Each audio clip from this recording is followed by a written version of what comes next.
And Hello, we've Brandon. started. Hello. Hello, Brandon. Alright. How are you? I'm alright today. How are you? Tired. Tired. What were you doing when you came back from school? When I came back, just chores, just chores, chores, chores, chores. What was your last few I think class? What was your last few classes? I had English religion tutor class. Not too bad. Not too bad.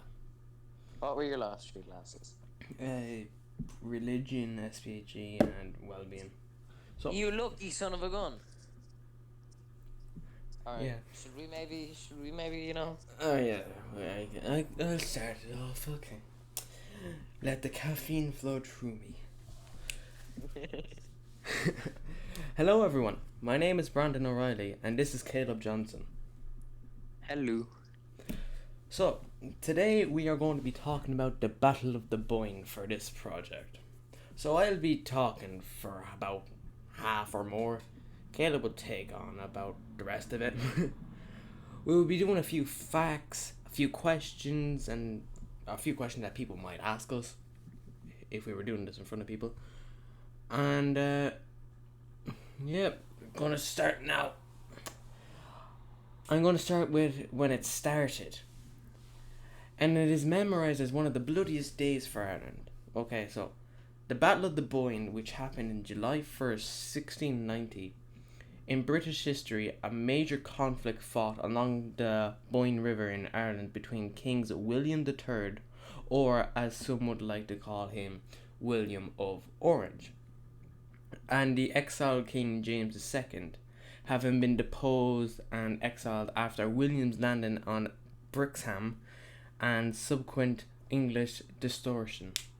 James II sought to retake his throne through an alliance with Ireland and France.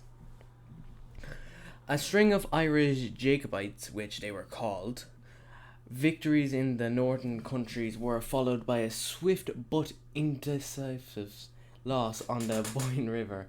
Although James' escape dragged the first Jacobite rising into 1691, the Battle of the Boyne reassured William's alliance of his commitment to defeating all French aligned forces.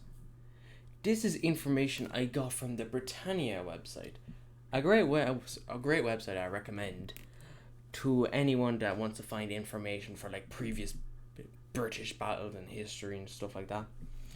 He was called William of Orange because he was the sovereign prince of Orange from birth. In other words, he was born successful and continued to be successful for when he was alive.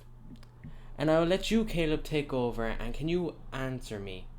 How did this happen? Like, how did it start? And like, what's the background of it? All right then. So the background of the story is when, under King Charles II, the crown began to align itself with France, then an ambitious continental power and the strongest of the Catholic kingdoms. Charles was a shrewd politician who was astute and penetrating, often about business, or artful and crafty, a shrewd politician. And some years before his death in 1685, he signed the Treaty of Dover. On the other side of the North Sea, tensions escalated between France, the Dutch Republic, William III of Orange, and an elected stadtholder, chief magistrate, and five major Dutch provinces, had successfully defended the Netherlands against the French invasion from 1672 to 1678. A second invasion in 1680 cemented William's opposition to an expansionist France. Setting aside religious differences, he joined the League of Augsburg alongside several Catholic powers aimed at putting a decisive end to French land grabs.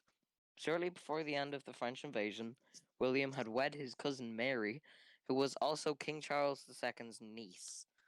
In the absence of any eligible male heirs, Mary was second to an aging James in the line of succession, meaning that upon James's death, she and William could turn English firepower on France.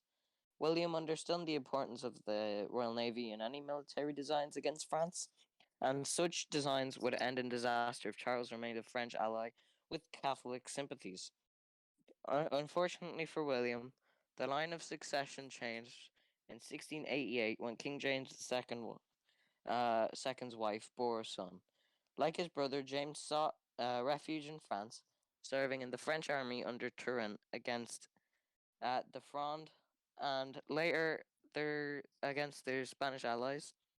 In the French army, James had his first true experience of battle, where, according to one observer, he ventures himself and charged gallantly where anything is to be done. Turenne's favour led to James being given command of a captured Irish regiment in 1652 and being appointed lieutenant general in 1654.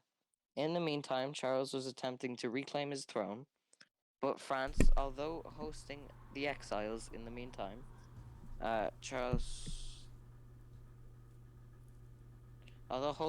the exiles, had allied itself with Oliver Cromwell.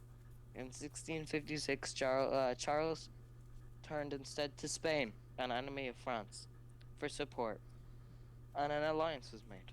In consequence, James was expelled from France and forced to leave Turenne's army.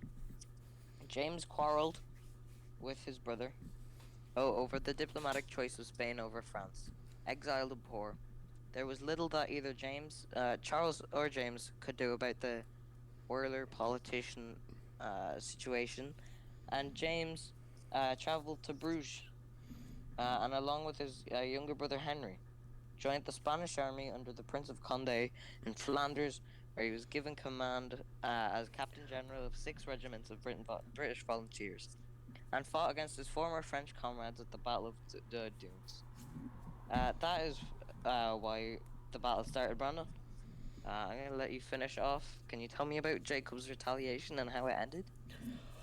Alright, so the Battle of the Boyne may have been a victory for William III, but it was far from decisive. William's failure to destroy the Jacobites or pursue the retreating army only made it more difficult to quell the rebellion in Ireland. The scattered remains of James's armies fell back to Dublin and then the southwest to Limerick. On the other end of the island, James himself fled to France. On July 6, William entered Dublin with little resistance. He then issued the Declaration of Finglas, which demanded total Irish repentance or the forfeit of their land. Rather than surrender, the remaining Jacobites forfeited Limerick and held out under siege until the following year. The 1691 Treaty of Limerick brought a formal end to the rise, but with James II still alive in France, William III's reign would suffer periodic challenges through the end of the century.